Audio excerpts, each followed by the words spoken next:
안녕하십니까. 닥터아파트 10분 진단 시간입니다. 오늘은 부동산 규제의 역설이라고 해서 임대차 3법으로 임대차를 규제할수록 전세시장이 왜곡되는 내용에 대해서 살펴보도록 하겠습니다. 시장 실패를 논할 때 자주 나오는 것이 코브라 효과라는 것이 있습니다. 먼저 코브라 효과가 어떤 내용인지를 보고 살펴보도록 하겠습니다.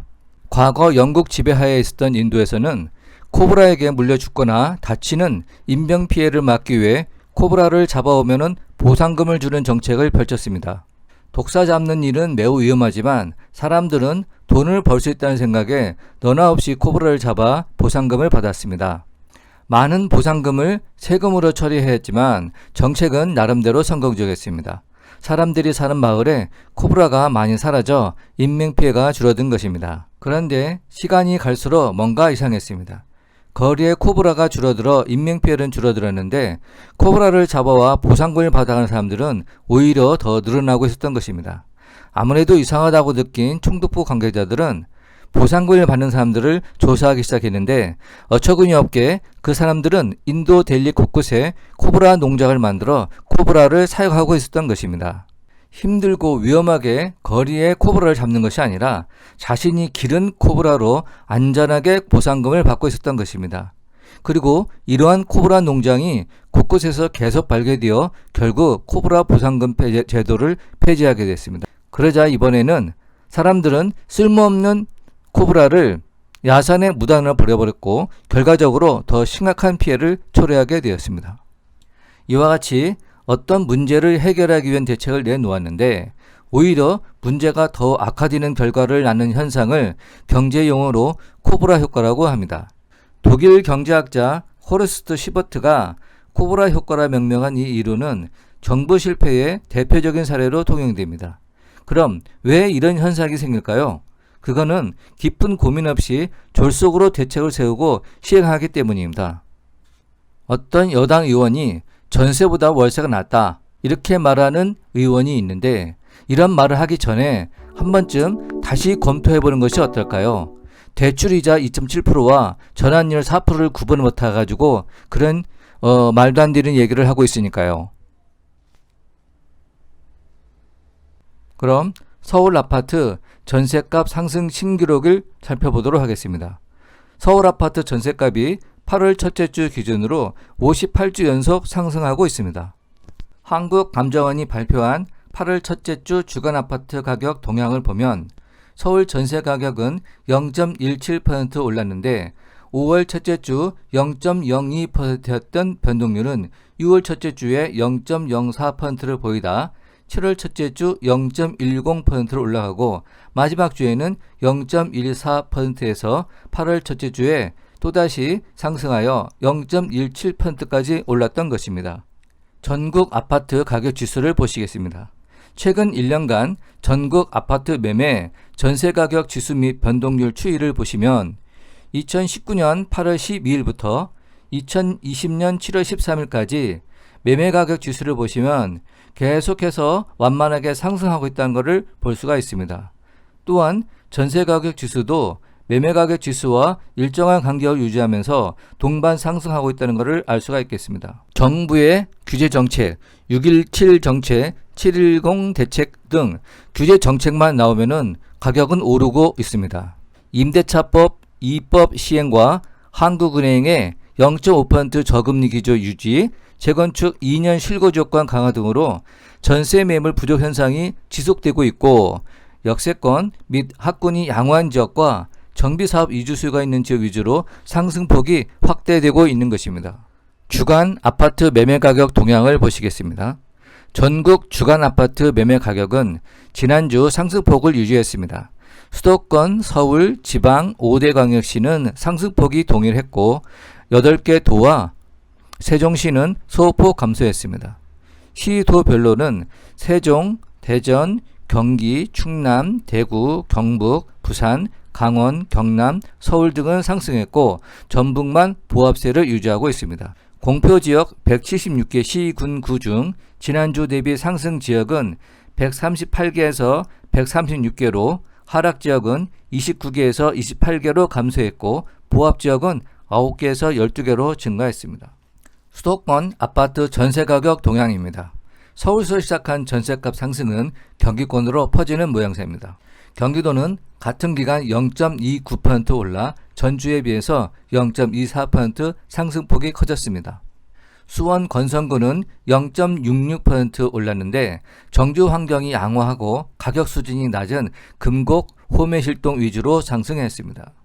용인 기흥구는 0.64% 상승했는데 역세권 주요 단지 위주로 전세 매물이 소진되며 값이 올랐습니다. 구리시는 0.62% 올랐는데 갈매지구 신축과 인창동 등 상대적으로 저평가된 단지 위주로 상승했습니다. 전체적으로 전세 수급 불균형 상태에서 집주인 거주요건 강화에 전세값을 강제로 낮추는 고강도 규제 정책이 전세 시장을 왜곡하고 있는 것입니다. 주간 아파트 전세 동향을 보도록 하겠습니다. 전국 주간 아파트 전세 가격은 지난주 대비 상승폭이 확대됐습니다. 수도권, 서울, 지방 5대 광역시 8개 도는 소폭 상승했고 세종시는 2.17에서 2.41%로 상승폭이 확대되었습니다. 시도별로는 세종, 대전, 울산, 경기, 충남, 충북, 서울, 강원, 경남, 전남 등은 상승했고 제주도만 유일하게 하락한 것을 알 수가 있겠습니다. 공표지역 176개 시, 군, 구 중 지난주 대비 상승 지역은 138개에서 143개로 증가했고 보합지역은 18개에서 16개로 하락지역은 20개에서 17개로 각각 감소했습니다. 마지막으로 강남 아파트 전세가격 동향을 보시겠습니다. 임대차 2법 계약갱신 청구권 전월세 상한제가 2020년 7월 30일부터 시행됨에 따라 서울 곳곳에서 아파트 전세가 신고가 경신 신기록을 달성하고 있습니다. 특히 강남권 등 거주 선호 지역은 올해 학군 수요와 정비사업 이주, 재건축 2년 실거 조건 강화 등의 영향으로 가뜩이나 전세 매물이 부족한데 임대차 입법 시행 이후 전세난이 더욱 심화되고 있습니다.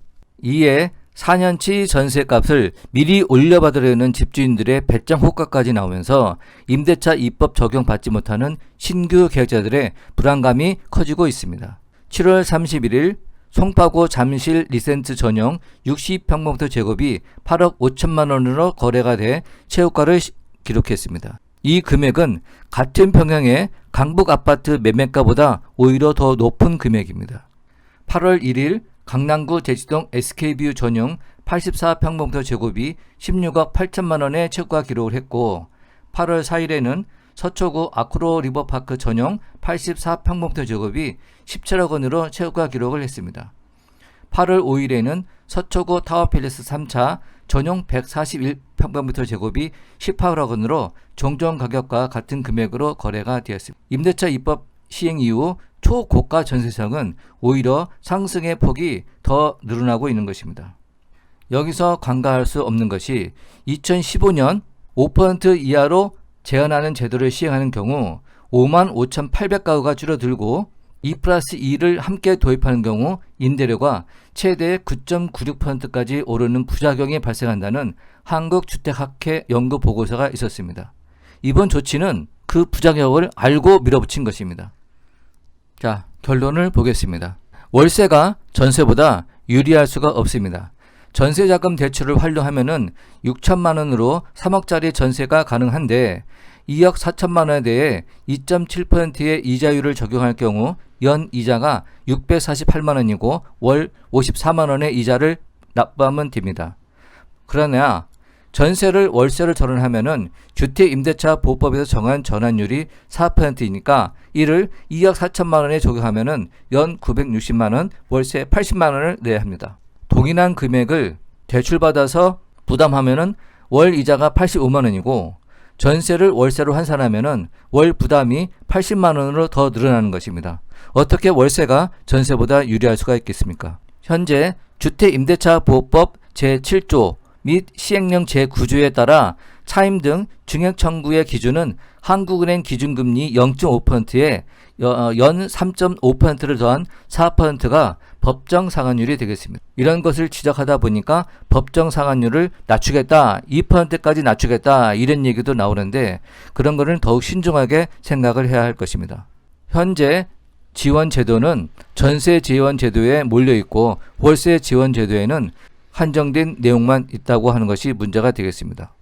얼마 전에 윤주병 더불어민주당 의원이 전세가 월세로 전하는 것은 나쁜 현상은 아니다라고 하고 은행에 대출을 받아 집을 구입한 사람도 대출금의 이자를 은행에 월세로 지급하고 전세 거주자도 전세금 금리로 월세를 낸다며 집주인에게 월세를 내거나 은행에 이자를 내거나 결국 월 주거비용이 나가는 것은 마찬가지라고 글을 올렸습니다. 그러면서 민주당 주도의 부동산 개혁 입법이 전세의 월세 전환을 재촉할 것으로 전망하면서 전세 제도가 소멸되는 것을 아쉬워하는 분들이 있다. 이분들의 의식 수준이 과거 개발 시대에 머물러 있는 것 같다고 지적하기도 했습니다. 하지만 말도 안 되는 소리입니다. 매달 돈 나가는 월세보다 내 집 마련을 꿈꾸는 전세가 좋다는 것을 이해하지 못하고 있는 것입니다. 또한 전세 거주자도 전세금 금리로 월세를 낸다 이런 말을 했는데 임대인의 전세금에 대한 이자와 임차인의 월세가 상쇄된다는 말을 착각한 것 같습니다. 다음으로 지원제도인데 현재의 지원제도는 전세 지원제도에 몰려있고 월세 지원제도는 극히 미약한 상태입니다. 주택도시기금에도 청년 전용 보증부 월세 대출, 주거 안정 월세 대출 등 월세 대출 제도가 있지만 대상이 만 19세 이상, 만 34세 이하 청년 측으로 국한되어 있고 청년 전용 보증부 월세 대출의 경우 부부 합산 연소득 2천만 원 이하, 주거 안정 월세 대출은 부부 합산 연소득 5천만 원 이하가 대상인데 임차 보증금이 1억 원 이하가 돼야 되고 월세도 60만 원 이하인 조건이 있습니다. 대출 한도도 매월 최대 40만 원 이내로 비현실적이라고 할 수가 있겠습니다. 현재 서울 아파트 전세가 평균은 5억 원대입니다. 전세를 월세로 전환할 때 받는 혜택이 거의 없는 실정인데 주택도시기금에서 월세 지원을 확대하면 할수록 기금 고가를 감수해야 하기 때문에 어렵고 선의의 임대인도 고려해야 하므로 월세 전환율을 무작정 낮출 수만은 없는 것입니다. 따라서 임대인의 임대소득에 대해 세제 혜택을 주고 임차인에게도 월세 세액공제 등을 확대하여 세입자뿐만 아니라 임대인도 납득할 수 있는 보완 대책이 필요하다 하겠습니다. 이상입니다. 감사합니다.